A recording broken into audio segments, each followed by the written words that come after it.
udah rekam itu. Ada oh ya.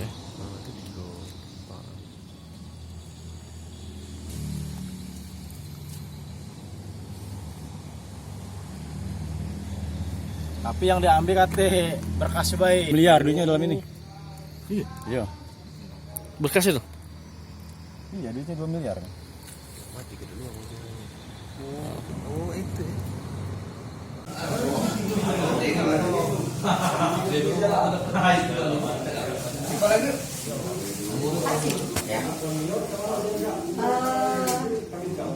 Ikan mas tadi kan mampir dulu ke tempat rumah makan Padilla itu.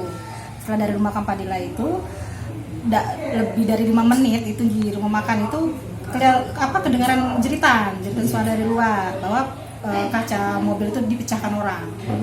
Tuh dari pas dilihat sudah pergi orangnya di situ. Tapi alhamdulillah tidak ada apa-apa di dalam mobil itu. Apa yang hilang?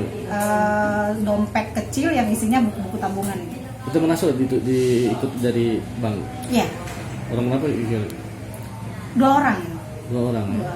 Bu, ke bank tadi narik duit berapa, Bu? Jumlahnya untuk dipergunakan untuk apa gitu? Belum sempat itu. Belum sempat narik duit gitu, Bu ya? Kita spesimen karena pergantian bendahara aja di situ. Oh, gitu. Jadi belum ada transaksi uang di dalam tas, Bu ya? Oke.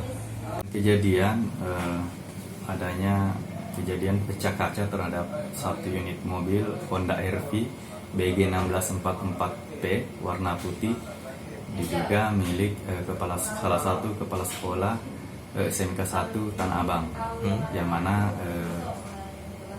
kepala sekolah inisial IE itu sedang melakukan proses pencairan di Bank Sumsel terkait dana untuk operasional sekolah SMK 1 Tanah Abang. Dari hasil penyelidikan saudara apa modusnya? Untuk sementara masih kami pelajari, masih lakukan pengembangan